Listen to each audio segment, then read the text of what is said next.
What's up, y'all? Welcome to my channel. I'm Kiera, and if you are coming back, welcome back. Thank you so much for clicking on this video.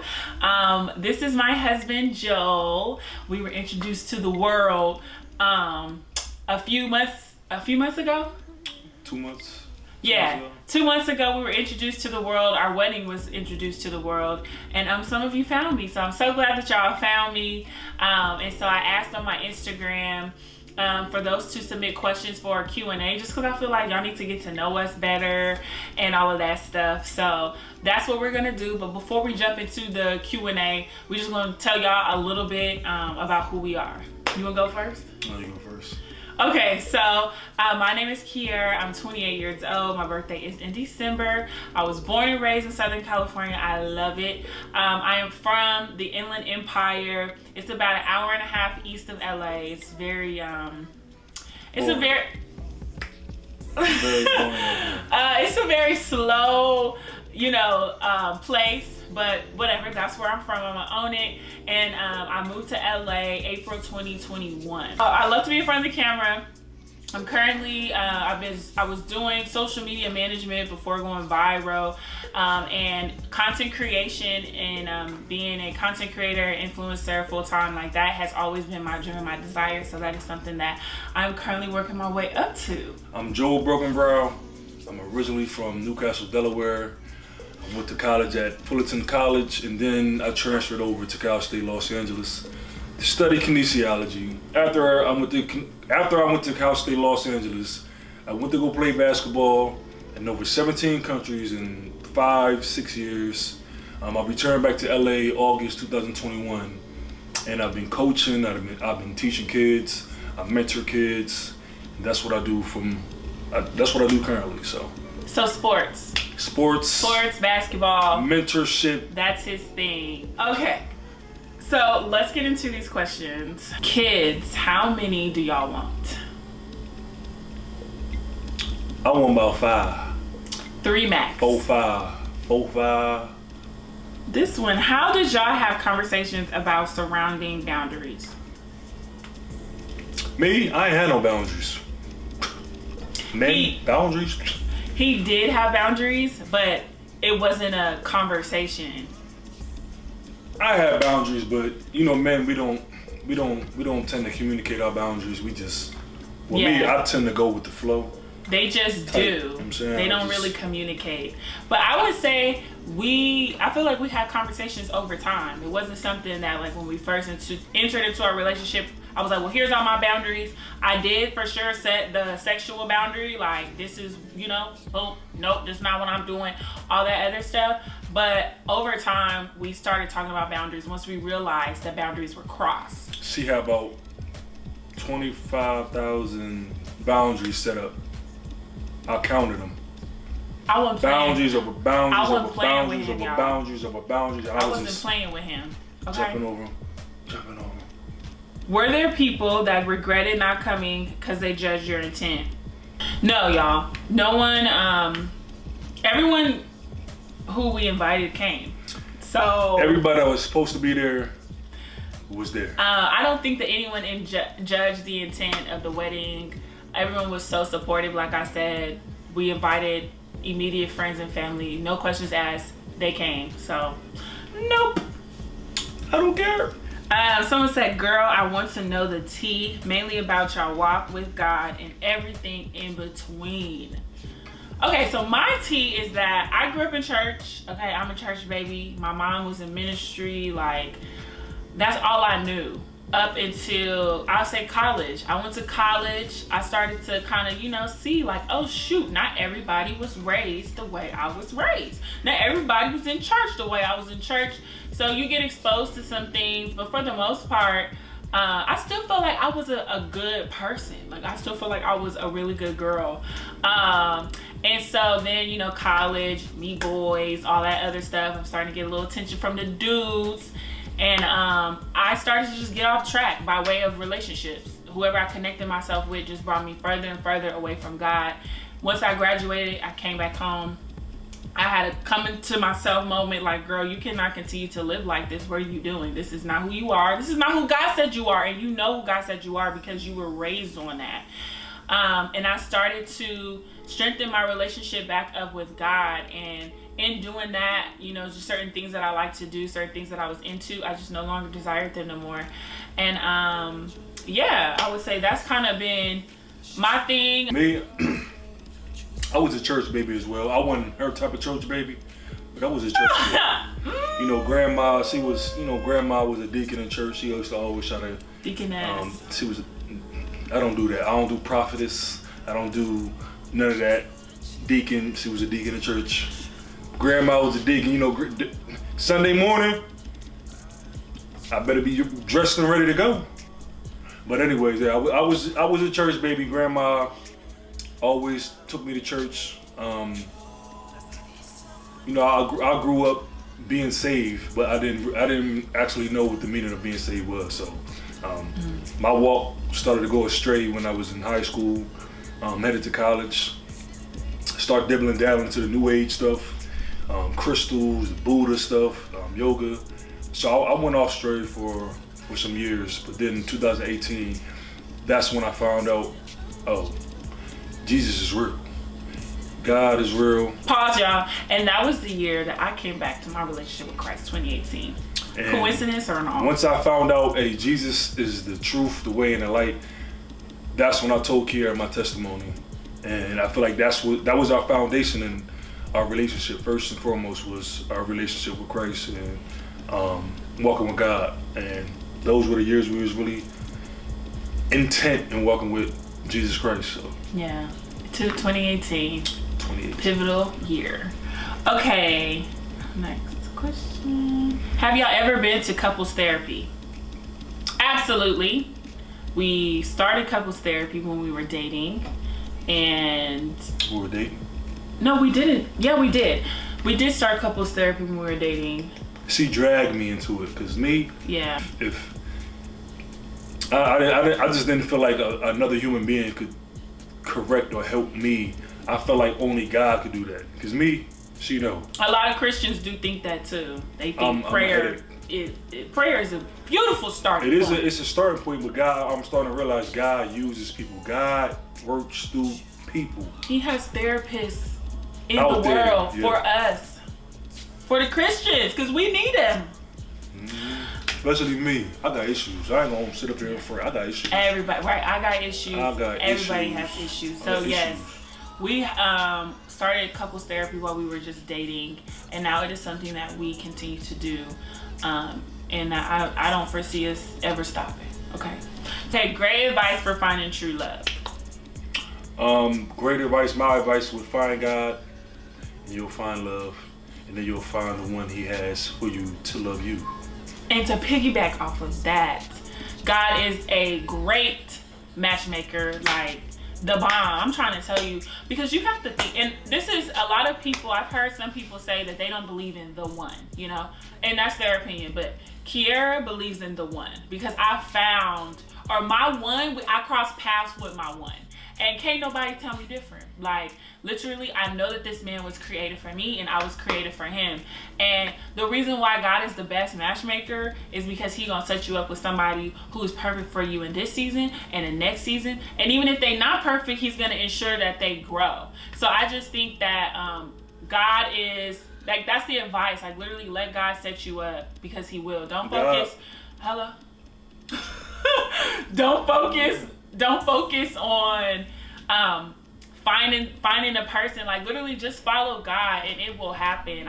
We're gonna do a story time on how we met and how I knew He was the one, and I waited 2 years, like, child, all of that. But within all of that, like, God orchestrated everything. God gonna throw the oops. He's the master ooper. He gonna lob them to you. You just gotta catch him and just hey.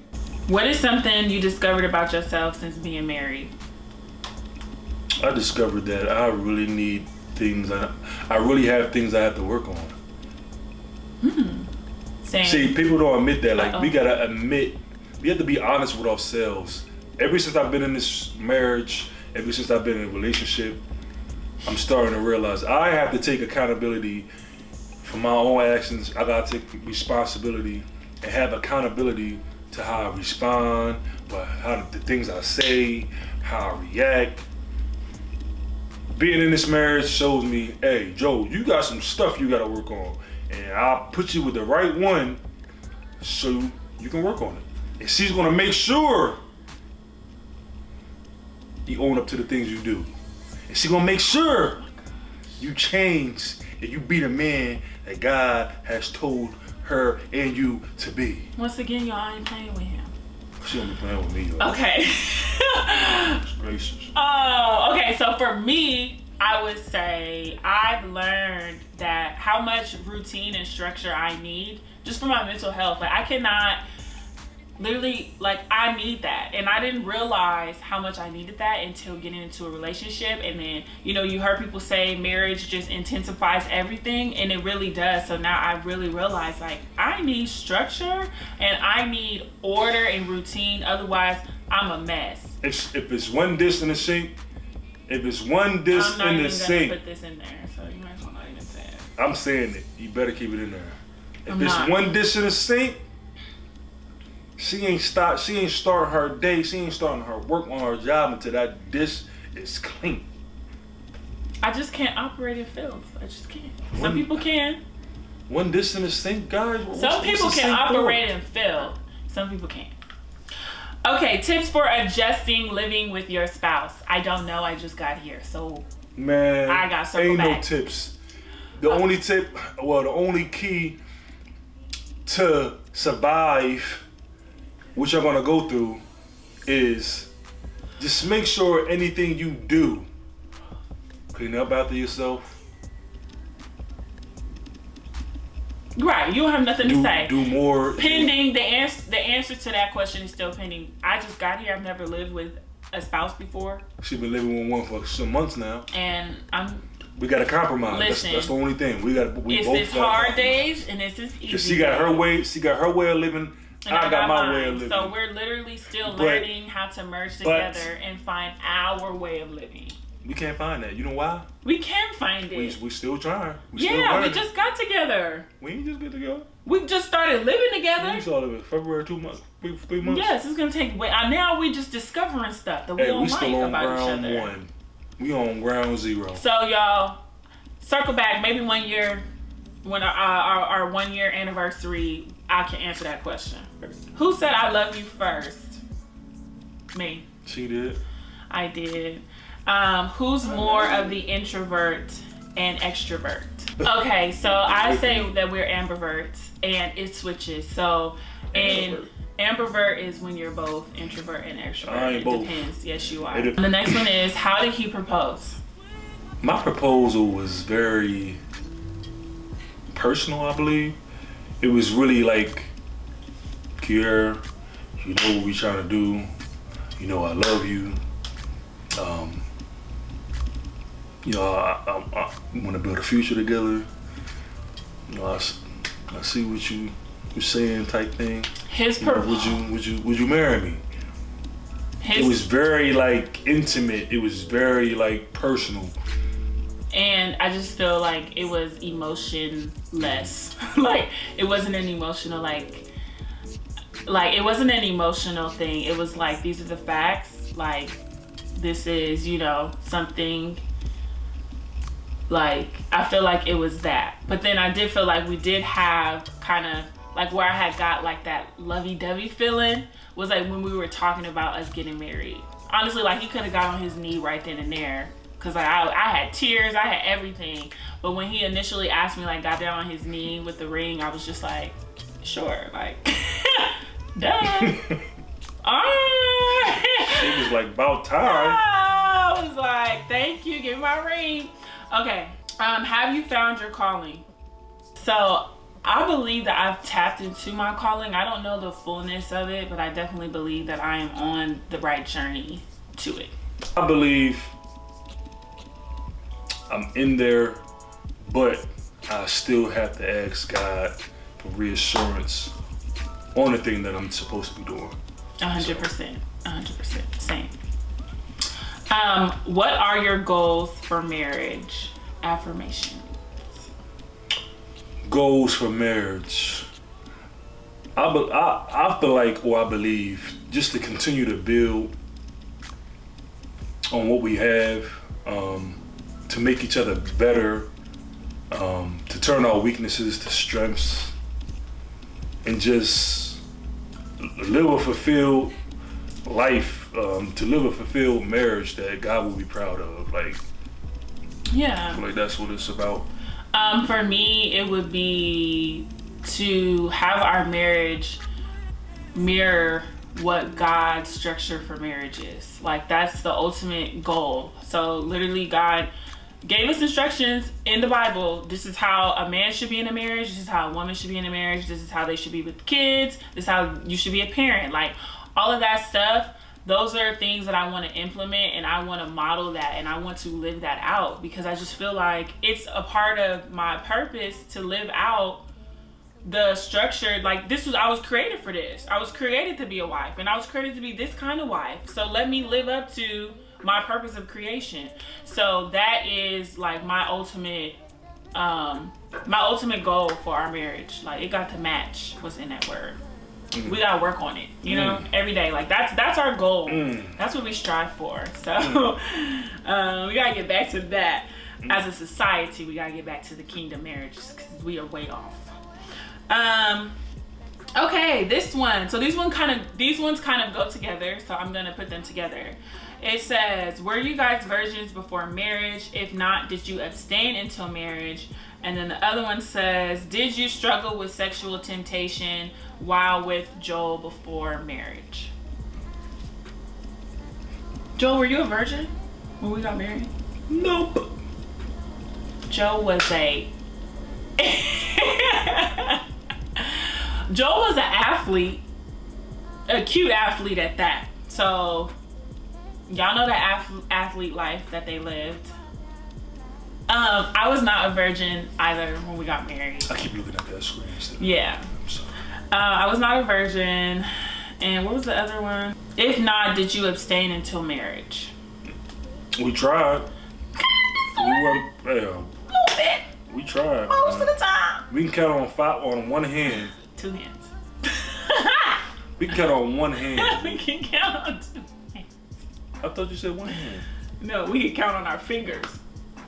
We can count on our fingers how many times we have had before marriage. So starting our relationship, that was the goal. We was aiming for that. And we held it down for about 8 months. And then this one says, did you struggle with sexual temptation while with Joel? Yes, we did. We did. No, that wasn't the question. They said, did you? We're going to speak for both. We're going to speak for both of us. That wasn't the question. Yes, we did. Early on in our relationship, I feel like I was fine. I was okay early on. Boundaries and things like that were set. And I didn't have like any, it was no really temptation. Also, we were long distance as well. So, but it wasn't until we started to really build our emotional connection. Like, our spiritual connection was A1. Then we started to build our emotional connection. And, you know, after emotional becomes the physical connection. And that's when it became harder. And it wasn't coming from a lustful place for me. It was literally coming from a place of, like, I love this man so much. Like, I want to give him this part of me. Like, I'm ready to experience this. I'm ready to become one in this way. And so, yes, we did struggle. I've learned so much when it comes to the journey of abstinence, because I just feel like a lot of Christians, we make it seem like it's just I'm gonna decide to be abstinent and that's it. Like, no, sometimes it's a journey, and sometimes you got to walk that thing out, and it's a very humbling and beautiful journey. And I've learned so much, and I feel like once we've mastered, you know, how to abstain, then we got married. So but that's another video, because there's so much that I want to say on that. Okay, so these are more like lighthearted questions. So it says, old luxury car or newer conventional car? Newer conventional. Newer. Polestar.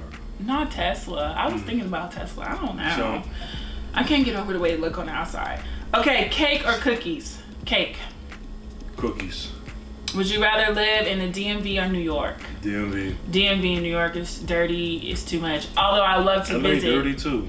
It is dirty, but it's New York is another level. Yeah, New I done York seen is- some stuff in New York when I visited. I said, what New the York heck is different. going on? In the New broad York is- daylight, this what y'all doing? New York is its own country for real. It's a no for me. WizKid or Burna Boy? Burner. Burna Boy. I love both of them though. All right, y'all. So that was all the questions. I hope that you all enjoyed this Q&A and that y'all got to learn a little bit more about Joel and I.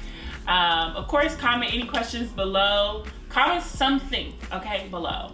I just feel like don't be rude and come to my channel and watch my video and not comment. That's like someone coming into your house not speaking to you. So definitely comment down below. Don't forget to follow me on Instagram and TikTok at Kiera Burke. If I'm not posting on YouTube, I'm not posting on TikTok, I am active on Instagram stories, okay? Sure is. So that's why you need to follow me on everything, because you don't know, I don't post the same type of content everywhere, okay? So follow me, please continue to support me, and I appreciate the view and all the comments and just everything. So yeah. Oh yeah. And y'all can follow me at Joel Burke. JOEL He said, BRK. he said, oh yeah. Instagram. Are you speaking in tongues? We're not doing. I mean, I'm not on YouTube yet, but if y'all want me on YouTube, comment below. Let me know, man. If you want to hear some realness, uncensored, but it's real, and it's holy, and it's righteous, and it's what we need, comment below, and we'll get it started. Okay, y'all. So I'll see y'all in the next video. Okay, great.